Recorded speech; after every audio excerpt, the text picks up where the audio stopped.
Welcome to our special edition of Election 2020 here at Pasadena Media. We're really delighted to have you all joining us today and to have as our special guests, Professor John Compton and Fred Register. Let me introduce them.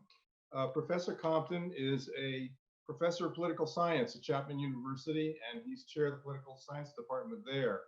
His main research interests are in political development, constitutional law, and religion and politics. He's just written a new book, congratulations, Dr. Compton, on called The End of Empathy, Why White Protestants Stop Loving Their Neighbors. So that's a fascinating book that just came out this year.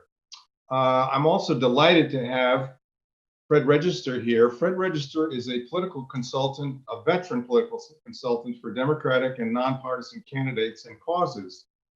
He's run more than 100 political campaigns over the years for local, legislative, and statewide offices, as well as ballot initiative campaigns at the local, county, and statewide levels. So welcome to you both, and I'm delighted to have you here. And we have a lot to talk about because we're on the run up to 3 weeks before the election. There are lots of states where hundreds of thousands, probably millions of people have already voted. So we're in the thick of it. It's this time that we've been thinking about for a couple of years, and it's now arrived. John, let me turn to you first and say that the events of the last couple of weeks have been a little more favorable, I would say, for Vice President Biden. The polls on a national level seem to be picking up a little bit for him. The swing battleground states, they're still close. President Trump had a bout with the virus and probably a less than stellar debate performance. But we're still 3 weeks out. I think we know from 2016 that lots of things can happen. But I wondered if you, looking at it from a point of view of a political scientist and observer, whether you see significant differences in this election from past presidential elections, going back not just to 2016, but a little before. Are the dynamics of the electorate different, do you think? What's your take overall on what we're looking at now? Yeah, I actually do think this race really stands out from past presidential races in a couple of ways. And probably the biggest difference is this has been an incredibly steady race in terms of the polling. If you compare it to 2016, for example, the polls of between Clinton and Trump were fluctuating all over the place between the spring and election day in November. And seemingly every little event would trigger a swing in the polls, and whether that was just noise or actually people reacting to an event is always hard to say. But there were swings in that race of 8 to 10 points of the national polls. And in this race, it's been, even before Biden won the nomination, polls were showing him up 4 or 5 points on Trump. And ever since he's won the nomination, it's been pretty steady in the 6 to 8 point range, with showing Biden leading Trump. And as you mentioned, it's really only been since the debate that we've seen the polls nudge a couple more points in Biden's direction. And it could be the debate, Trump's very aggressive, shall we say, debate performance that is responsible for that swing, or it could be the COVID outbreak in the White House and President Trump's handling of that. But it does seem that the race has widened a bit. And at this point, I think we're looking at probably, the largest lead for a candidate, Biden's lead, that we've seen in several cycles at this point in the race. And the fact that it's been relatively stable is actually unusual, isn't it? Right. I think that's the real distinguishing feature of this year versus past elections. So Fred, looking at it, on the ground, what do you see as some of the differences in the electorate itself and their approach to this election? It seems like there's two things. One is there seems to be more enthusiasm going on, and there also is more partisanship. And I think we all see it up and down, down ballot, up ballot, ticket, wherever we are locally. Is that what you're seeing? Yeah, absolutely. And we're pretty clearly heading for an all-time record turnout, at least in terms of numbers. Percentages, it's hard to say because the qualifications for voting have changed over the years. So you can't make a direct line. But in 2018, the turnout for the off-year election was the highest in over 100 years. And I think we're going to see a turnout in November, despite the fact that COVID makes it more problematic.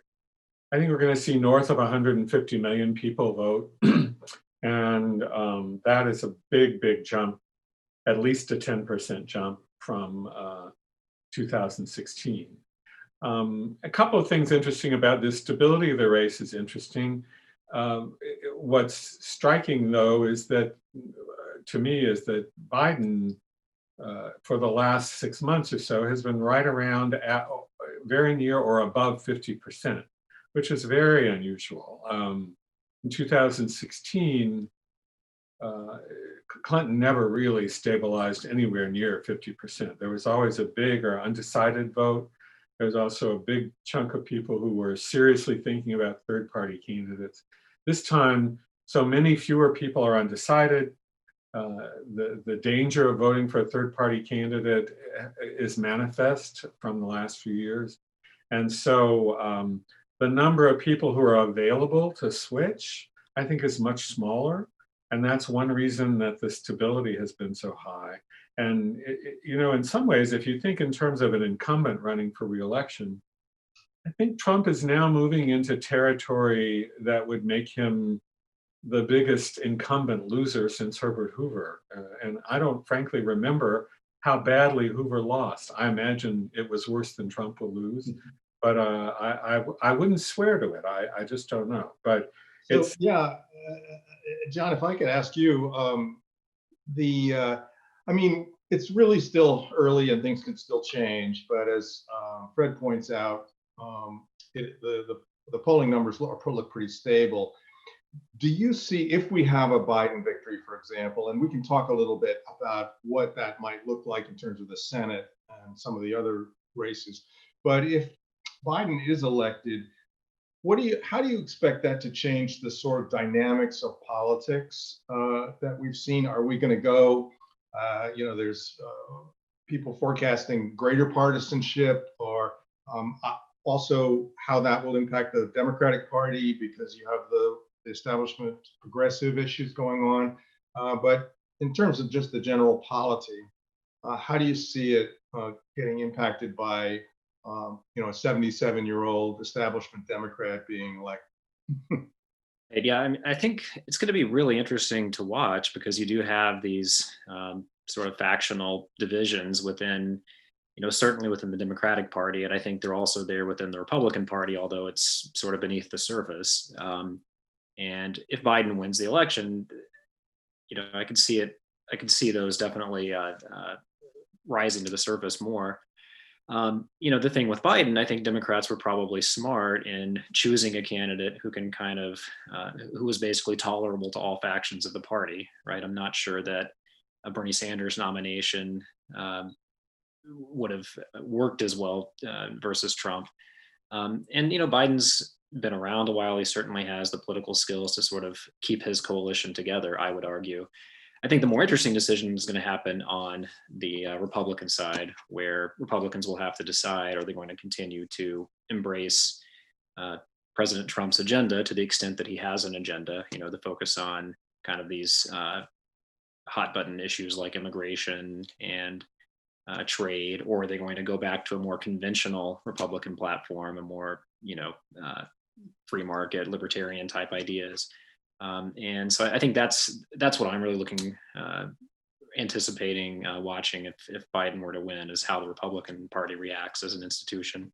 Well, let me just stay with you for a second on. Let's stay with the Democrats for a minute. I'm going to ask the same question to Fred, but there's a book that you may be familiar with called Carnage, written by Tim Alberta, that talks about what happened in the Republican Party over the last 20 years, where you had the populist wing primarying right and left. Cantor lost his job. A lot of establishment Republicans were kicked out, and I can see a similar scenario manifesting itself in the Democratic Party. I would say most particularly if we win. I say we if the Democrats win. John, do you have that? Well, I'm going to go to Fred afterwards on that one. Yeah. Well, there are Okay, Fred, let me just get John on it, and then I'm go to you on it. Oh, I'm sorry, I misunderstood you. Go ahead.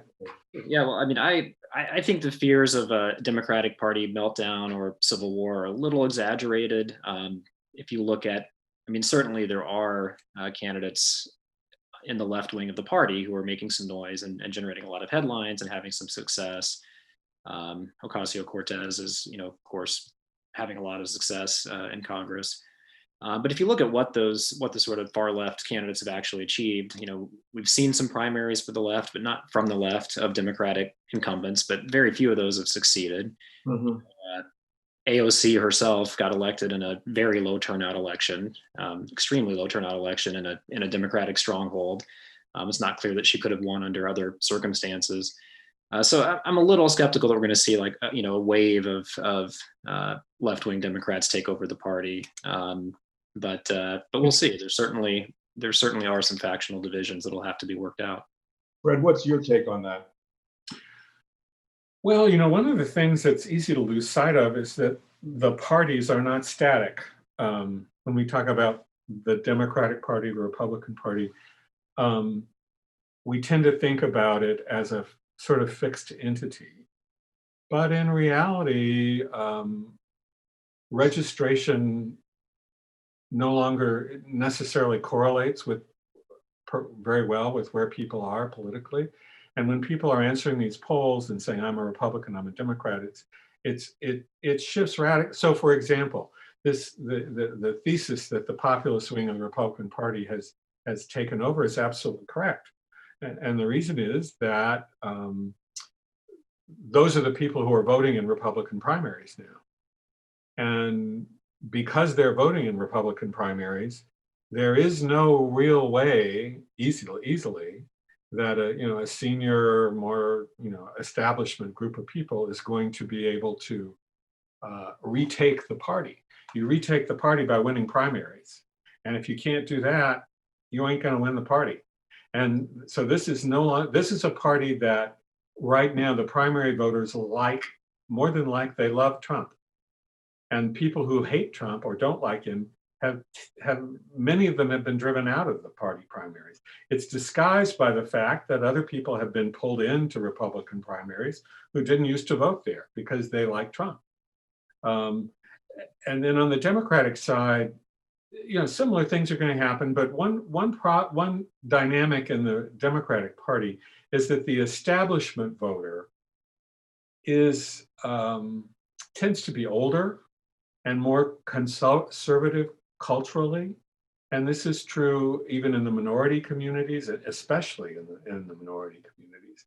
And so the insurgency has to be built on people whose turnout is lower on average, people whose loyalty or investment in the party is lower. On the Republican side, that's not necessarily true. A lot of the populist fervor in the party has been driven among older white religious and conservative voters, people who are already strong voters. And that makes them a pretty potent force in primaries. Whereas in the Democratic side, you'll notice that, as John has said, when push comes to shove, at least for right now, the appetite for really radical change has just not been there. It tends, the establishment on average tends to win in the end. Yeah. So John, just to go back now to the Republicans post-election, assuming a Biden victory, what's the, they had the postmortem after Obama, and it went in a completely different direction. I know it's really tough to predict this stuff, but what do you kind of read from the ground on this?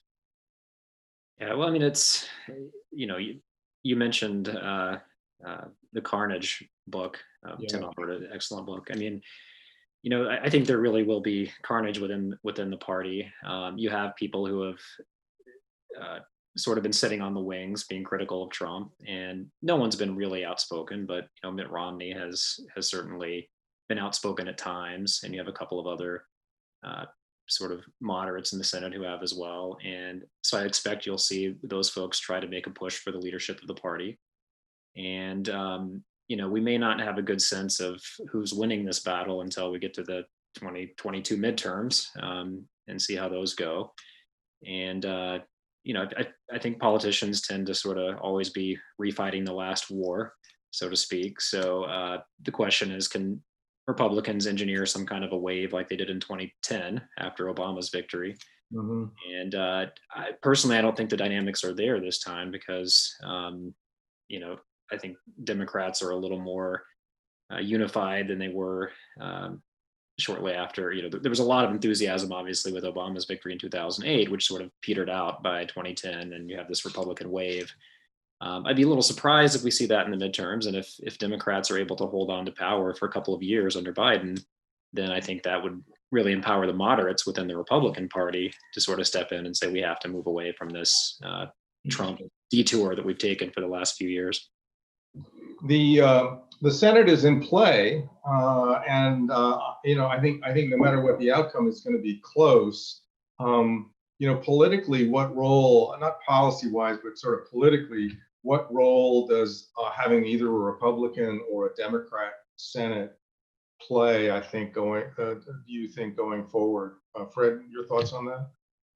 Well, obviously, it makes all the difference. There's virtually nothing that President Biden can do in a major way if there's a Republican majority in the Senate. That's just reality.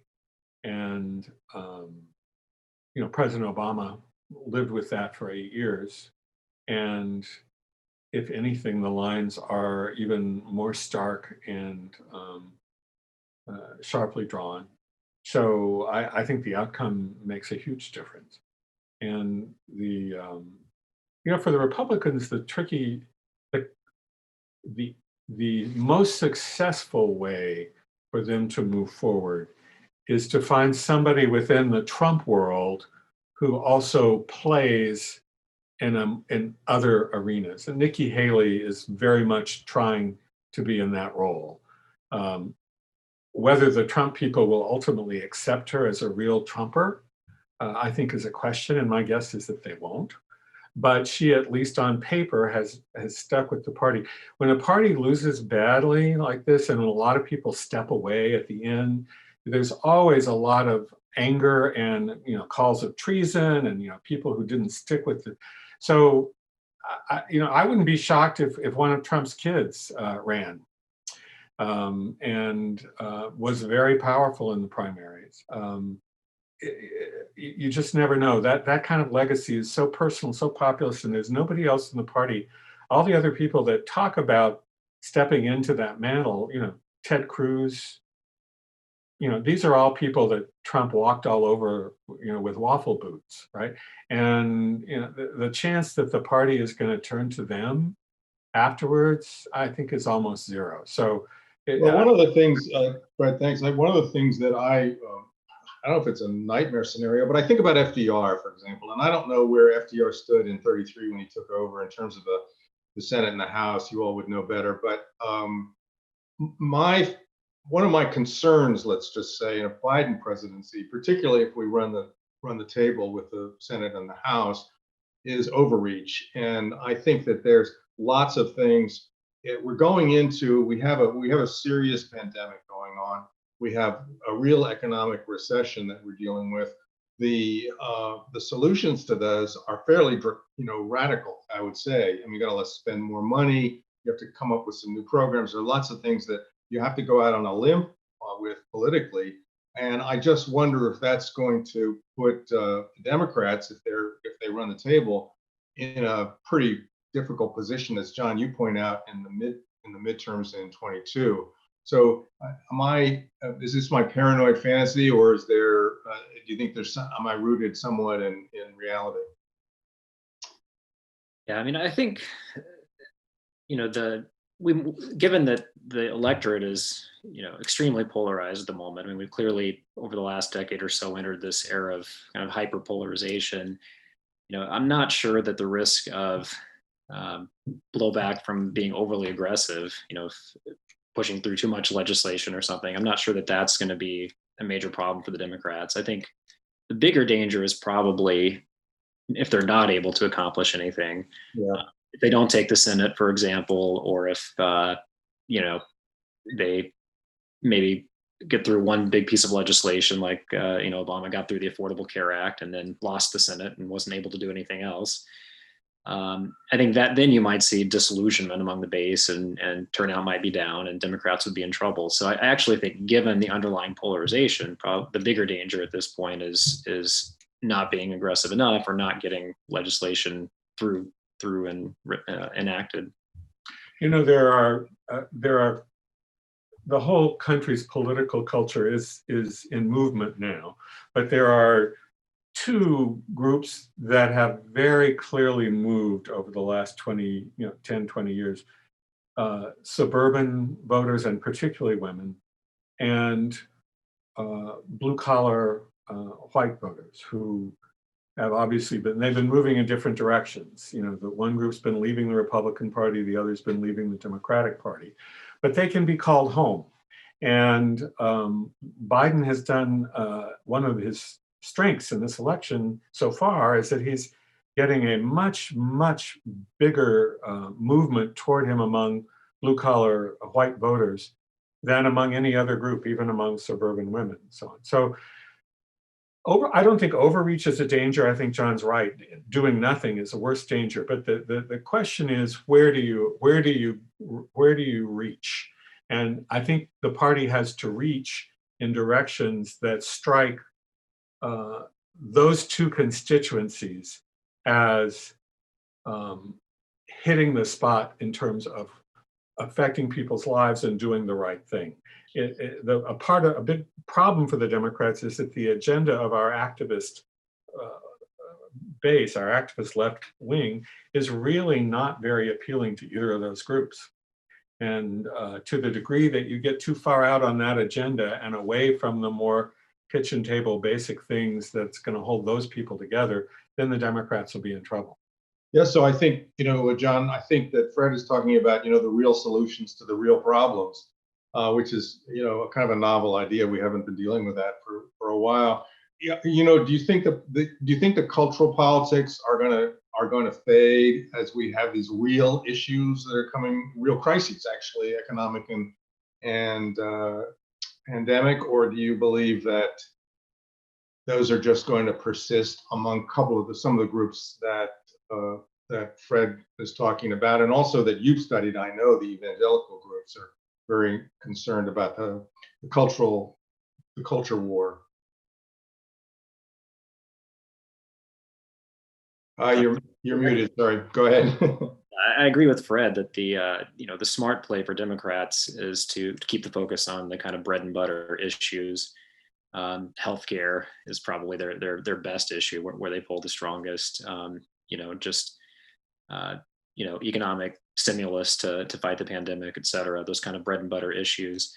And, as for whether they can do that or whether they'll be drug into the more contentious kind of culture war issues, it's hard to say. But my sense is that if Trump were out of the picture, it would be easier for them to move on to issues and focus there, because, we have to remember, we've had a president for almost 4 years now who on a daily basis has just been hammering these issues of immigration, religion. He senses, I think probably correctly, that that's sort of a vulnerable spot for the Democrats, and so he hammers on that on a regular basis.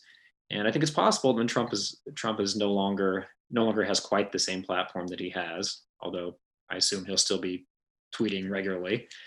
It may be easier for Democrats to shift the focus to economic bread and butter issues at that point. John, I'm dying to ask you. Oh, go ahead, Fred. Sorry.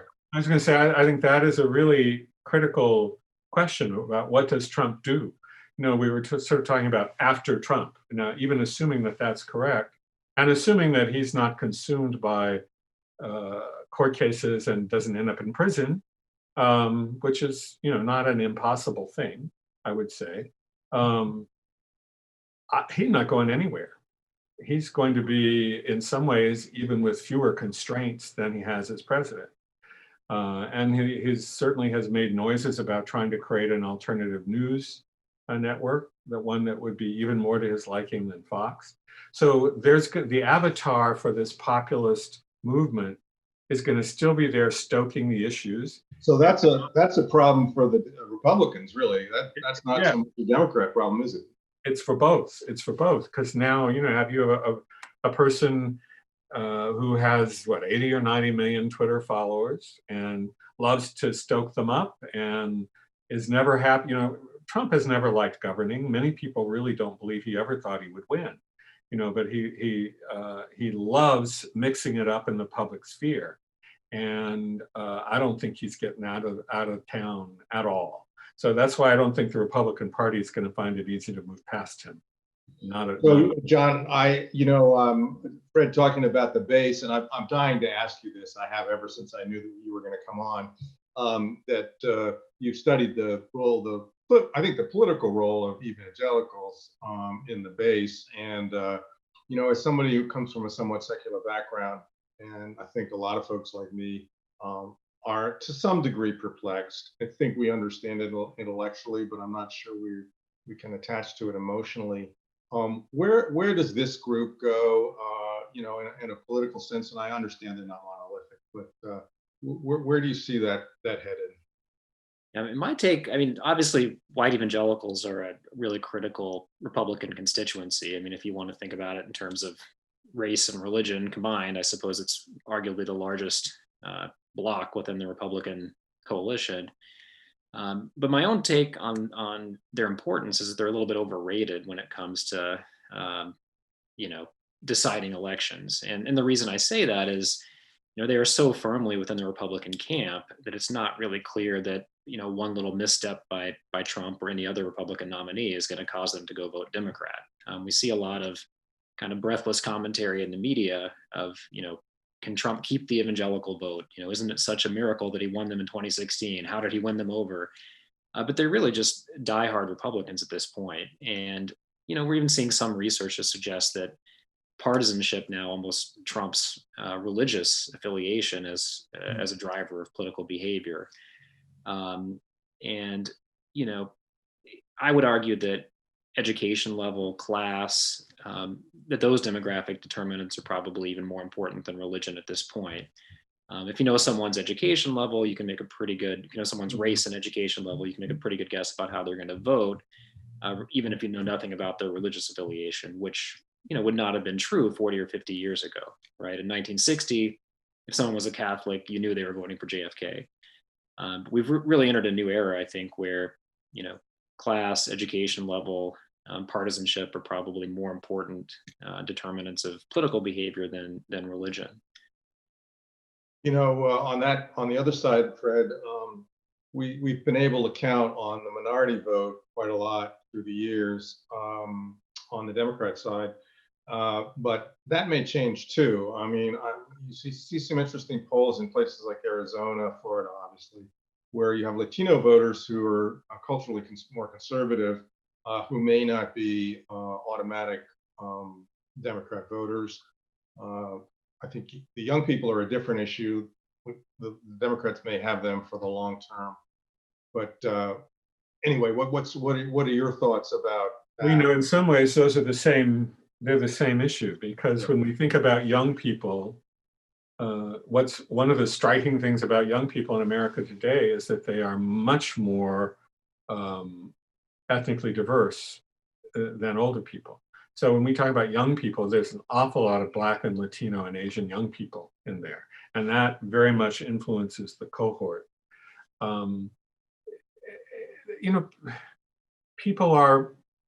People's political loyalties are formed by traumatic or consequential events at critical times in their lives. And I think, frankly, that the Trump presidency is going to turn out to be one of those moments. I think Trump has been traumatizing for the country.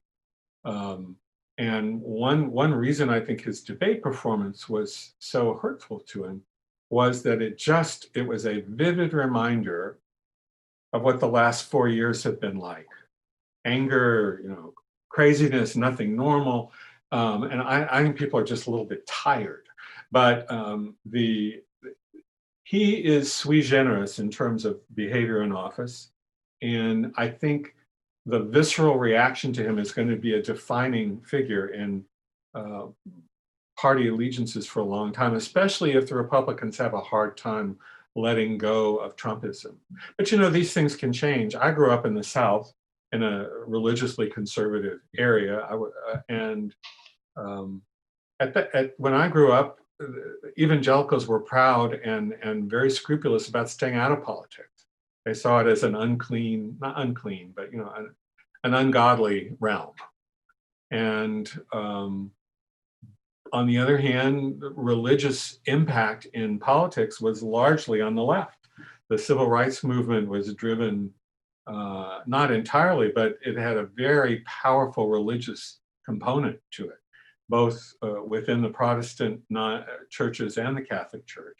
And so, these things change in ways that we don't always expect them to. And religion has had a way throughout American history of emerging as a critical part of the current political definition, and then fading back a little bit. So I don't think religion's going anywhere, although one of the obvious things about America is that we're less religious than we used to be, and that there's a much bigger cohort of very secular people than there used to be. I do want John to weigh in on that one.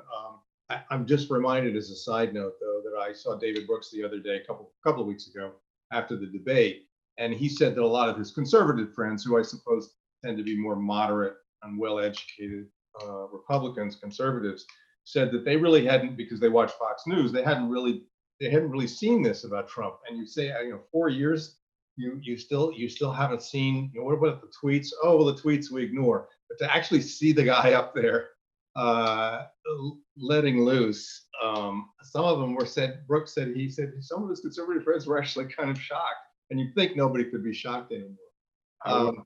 But John, to you on the point that Fred's making about the shifting role of religion in the political life, and I think you made the point that it's quite tied into culture, education, class.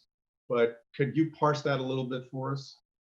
Yeah, sure. I mean, without going too far into the woods of my book's argument, I argue that religious organizations had a lot more authority if you go back to the 40s, 50s, 60s, the mid 20th century.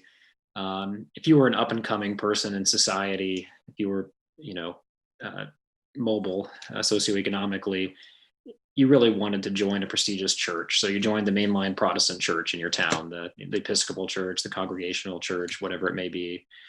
Sociologists in that era gathered all sorts of data showing that as people moved up the socioeconomic ladder, they joined more prestigious churches. And one thing that did was it actually gave religious leaders some authority to shape people's worldviews. If you wanted to be seen as a good Presbyterian, it helped to be involved in the kind of causes that Presbyterians were supposed to be involved in.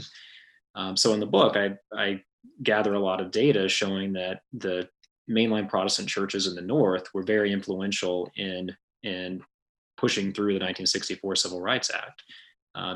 If you were a Northern white voter, the more often you went to church, and especially if you went to mainline Protestant church, the more likely you were to support the Civil Rights Act.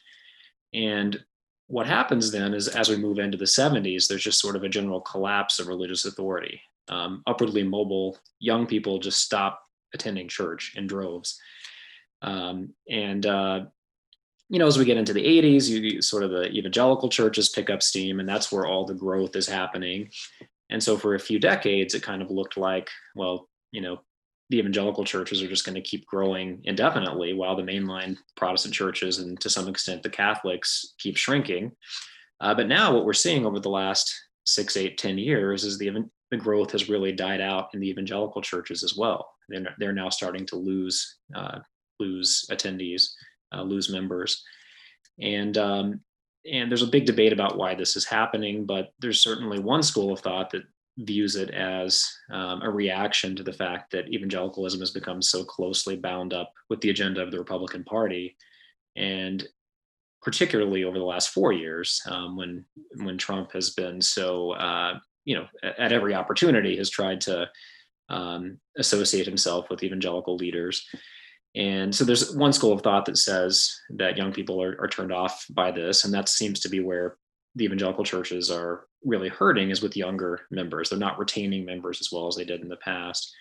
John, So wouldn't you also say from your research that I was interested to learn that Norman Vincent Peale was Trump's pastor and his father's pastor as a young boy, and he had a whole different brand of religion, of Pentecostal and evangelical religion, which kind of changed that movement. I don't know what I mean, they used to call, I remember them referring to George Bush as a self-help Methodist. But I mean, I think that's been a cultural change within the religious community, has it not? right, I mean, Peele's a really pivotal figure because he's basically well known for his best-selling books, The Power of Positive Thinking and that sort of thing. But he was behind the scenes. He was very political.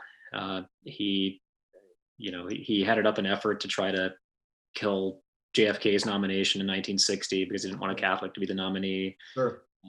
Even before that, he was he worked closely with J. Howard Pugh, who was a big funder of right-wing causes, to try to, he actually signed on at one point to a movement to try to indoctrinate ministers into a kind of libertarian worldview. And so he was very political behind the scenes. And so I do think it's noteworthy that Trump attended Marble Collegiate Well, Church. if you look at Trump's MO, it's the power of positive thinking. There's no negativity. What is your goal? How to be a success? Add 10%. Take your confidence and double it. Right. So it is interesting. Although, quite in fairness to Yeah. to Vincent Peale, there's a big part of Trump's MO that I think even he would have drawn the line at. Trump is Trump is a man with whom has a very passing acquaintance with the truth and doesn't mind lying about anything. In fact, sort of seems to prefer lying. His sexual conduct, I think. I mean, I'm just saying there's a lot of contradiction. Well, I would say he's kind of the horrible child of Norman Vincent Peale and Roy Cohn. It's how you put those two together, and this is what you get. John, with your students, I'm interested about the youth that Fred brought up. With your students, kind of take the temperature of them at this point. What are you seeing? And not necessarily political conservative, but just their political sort of environment and MO that they're taking on. Yeah, well, I think, as Fred put it a minute ago, I mean, I think they are somewhat traumatized by the past few years, and I basically try to take every opportunity to remind them or to tell them that politics hasn't always been this way. We had a discussion after the first presidential debate where we had 40 or 50 students, and they basically sat there in stunned silence, and they had a hard time thinking of questions to ask even. So my advice was go on YouTube, try to find basically any presidential debate prior to 2016. If you want to go back to Obama and McCain, or Obama Romney, or go all the way back to Bush and Dukakis or something, and you'll notice that this what we're seeing now is not the norm. It's we've clearly entered some kind of new era, and hopefully it will be a brief era. But in terms of their political leanings, I mean, my students run the gamut, but I would say the overall sort of impression I get is that they're a little bit in shock of what's transpired over the last 3 or 4 years. Yeah, anecdotally, I know that from young people, my son's age, for example, although they were very impressed with Kamala Harris, they were not at all enthusiastic about Joe Biden. I think that's something that they're going to have to negotiate and figure out. But many of us, including me, were young once, and I think we understand how folks that age are thinking, and God bless them. Supreme Court, Fred, the sky is falling. Oh no. What's going to happen with a conservative court? Give us the political take on this? I guess issues of fear, cultural politics, partisanship. What are you thinking? Well, we don't know until we see it happen, but the odds are that the court will be a governor, a conservative governor on the political body for the next few years. And if it is severe enough and enough out of touch with mainstream opinion in the country, then I think there will be the potential for the court to slip into a very dangerous place, as it did during FDR's time. We look back on FDR's attempt to pack the court and see it as an overreach and a mistake, and it was all of that. But you got to remember that the Supreme Court basically surrendered at that point. They didn't get packed, but they backed away from their utter opposition to the New Deal, from striking things. It was a very sudden and sharp movement, and clearly driven by a recognition that there was some danger the court was going to be damaged a long time. I don't know if we're there yet, but we could get there with one or two decisions. I think the FDR example is a good one. Though I recall that was somewhere in the mid to late 30s when when FDR was stumbling a bit with some of his programs. It wasn't as if the country was all united behind FDR and saw the court as being the bad guys, as I recall. But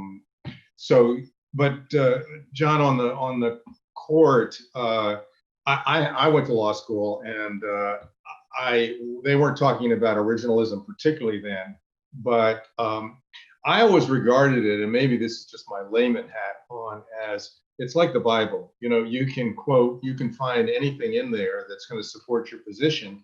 So whether, as an originalist, I understood what just Judge Barrett was talking about today in terms of the principles and textualism and everything else. But I find that to be a bit of smoke and mirrors. Now, I know you've written a good deal about it, and you can give me a much better take on it, or understanding. But that's just my kind of knee-jerk reaction to the originalism,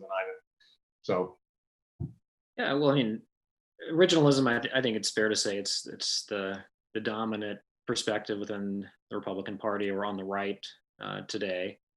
And originalists come in all shapes and sizes, and I'm sure many of them are completely principled in how they think about that philosophy and how to apply it.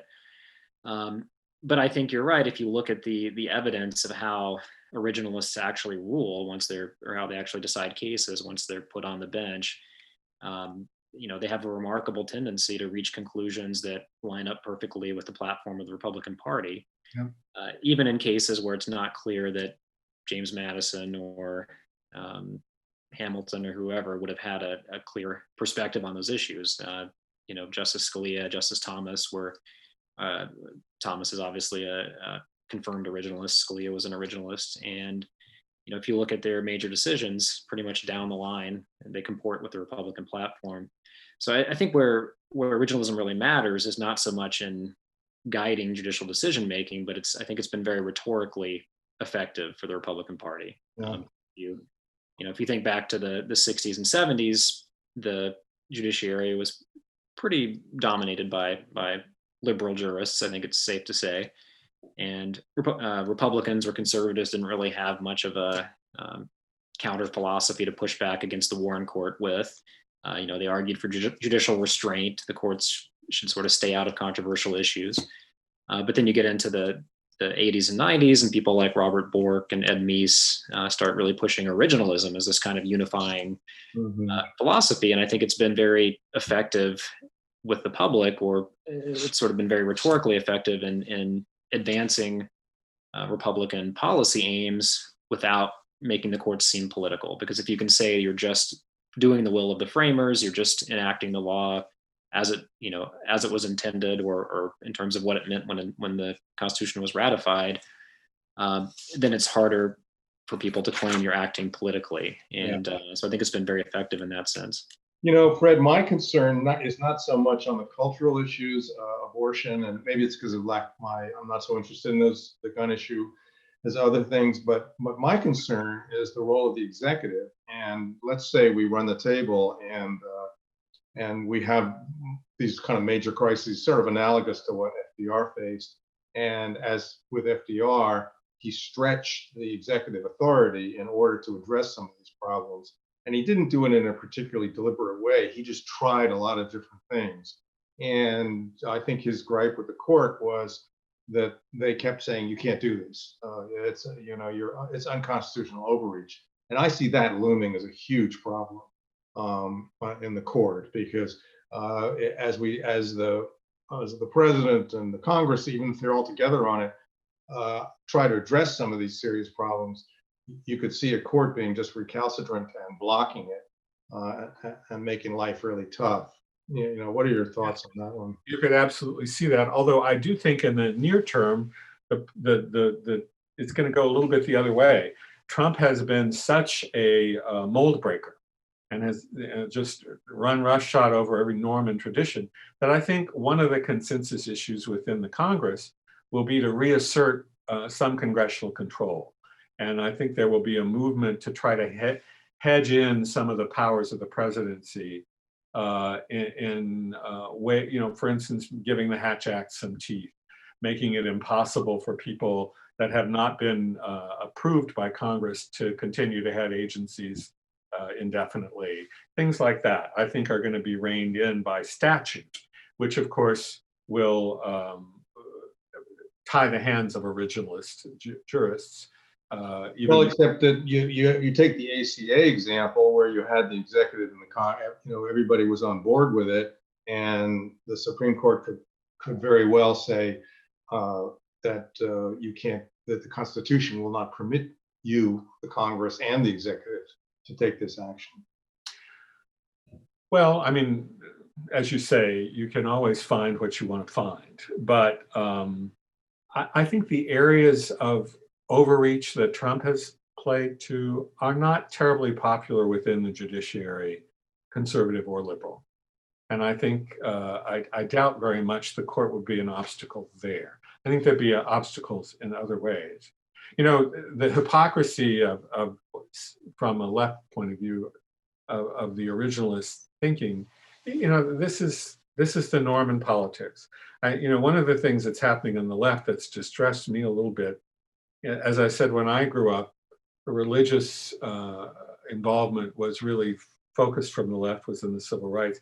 Over time, the Democratic Party has become the home for secularists, which is good, but the group secularism has gotten bigger and bigger and bigger. And one of the striking things about it is secularism tends to be based on tolerance, and yet the increasing tone among secularists is to be intolerant of people of faith. And people on the left often don't see that, and maybe because they didn't grow up in a faith-based environment. But it's very real. I mean, you can't listen to any discussion on the left without hearing really disdainful remarks about people whose worldview is constrained by, or at least informed by, a very strong religious point of view, especially obviously conservative religious point of view. So John, you talked about the declining interest in evangelical congregations. There are fewer evangelicals kind of signing up. But at the same time, you're seeing that point that Fred makes about secular criticism of faith. I mean, where is all that going in the mix? Yeah, I mean, I think Fred's right. I've noticed the same pattern on the left, that there is kind of a general just instinctive dislike of religion, and just the assumption is that it always must push people in a conservative direction. And I suppose this is probably just arises from the fact that a lot of Americans have come of age in the 80s, 90s, 2000s, when all the energy was on the religious right, and that's what they associate with religion. And not many people are aware of what came before that. So I think Democrats do have a kind of fine line to walk, though, because it's easy to exaggerate how secular the Democratic Party is. I don't have the numbers in front of me. There is a huge religiosity gap between Democrats and Republicans, but something like half of Democrats still claim a religious affiliation. I don't have the exact figure, but it's roughly half. And so they do have sort of a fine line to walk, because they're now, the party ranges from extreme secularists on one end to devout Protestants, African Americans, and others on the other end. And I think that's going to be a kind of delicate tightrope they're going to have to walk for the next few decades. I've heard people on both the left and the right talk about apart from the religious institutions and the churches, that we have a spiritual crisis in America. And people talk about spirituality versus materialism, and the criticism of a highly materialistic culture, spoiling the environment, and a lot of other issues. And you hear that both on the right and the left. There's no unifying message around that I've seen. But to me, that seems to be one of the major challenges that we have to look at culturally, politically. So thoughts about that one? Well, when religious institutions get involved in politics, they often make real gains and make real changes, but they do definitely pay a price. The very thing that evangelical leaders were worried about in the 30s and 40s and 50s has happened. This is what John's talking about. When the church becomes associated with one perspective, and you have a generation that comes up, they no longer look at the church as different or special. They see it as another adjunct of right-wing politics. And the Protestant churches in the 60s paid the same price. They put their moral authority behind civil rights and other, diversifying parts of society. And that made some tremendous and important changes. It also alienated big chunks of the culturally conservative part of the country in the Midwest and as well as in the South, who felt that church was no longer a place of refuge or family support. It was a political statement, and the political statement wasn't their political statement. And so you started seeing the rapid shrinkage of those churches and organizations. And you're starting to see it on the right. And I suspect I think the payment for this transformation has only just begun, personally. Yeah, and I'd argue, along with you, that I think it is a spiritual / political issue. It's not just simply politics. And along those lines, I want to bring up something else, which is American isolationism that we have on both right and the left. I mean, we have sort of thought of the United States as a beacon, liberty and democracy. And I see both on the left and the right a retreat from that. And that goes not just to geopolitical or international economics, but also goes to climate change and a lot of other things. And the fact that we've abdicated that on both sides of the aisle, in my view, I mean, people on the left complain about it when it's Trump and vice versa, but I see in the public an isolationism that I think is also, we go back to the 30s, and it's difficult. Am I imagining some of that, John, or do you see that as real?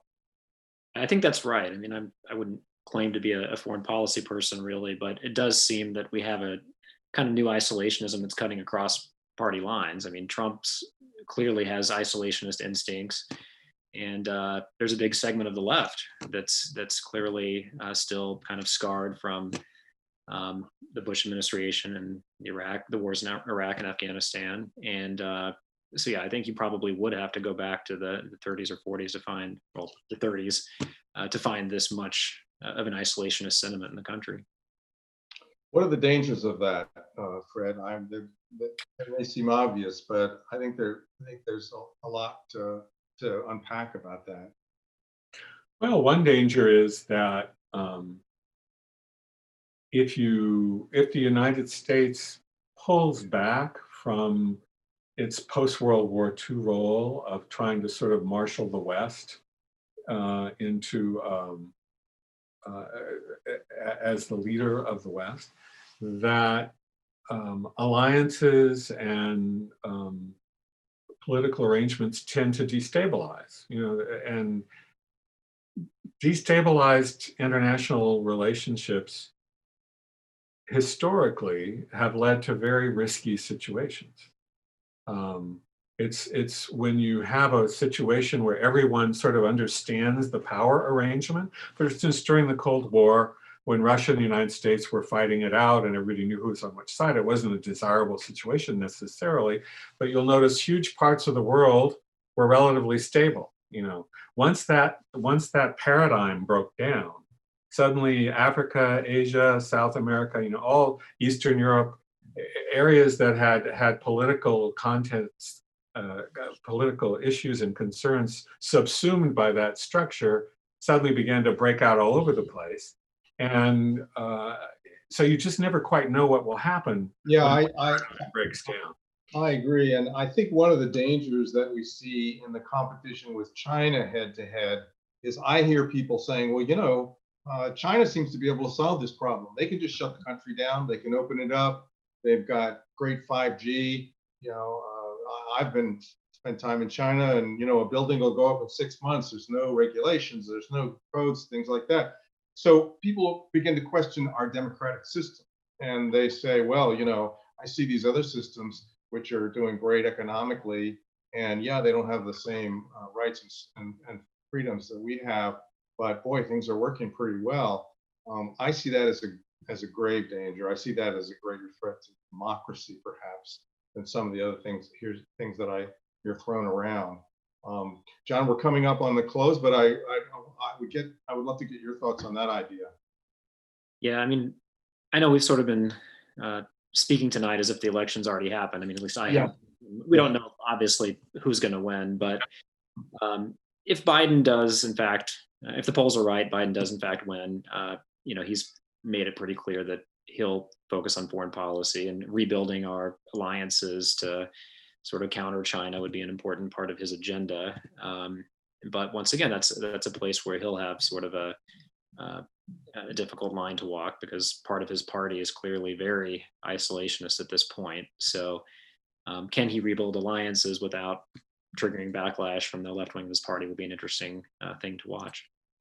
Well, I wanted to thank you both for a really enlightening discussion. I think we've touched on a lot of really interesting subjects and important ones. We're going to stay tuned and keep our fingers crossed in the next couple of weeks that this election turns out well for the country. I would say that's our hope and prayer and wish. So thank you all again for your wisdom and your experience here. In the meantime, let me just tell the audience that if you've missed this live broadcast, you can see us on YouTube and many other platforms. You can just go to pasadenamedia.org and you'll see some very interesting content, as well as our election 2020 special. Pasadena Media is an active member of the community. We cover local events, but we also get a chance to talk about national, political, cultural, artistic programs of interest. So I thank you all for joining us. Thanks again to John Compton, Fred Register,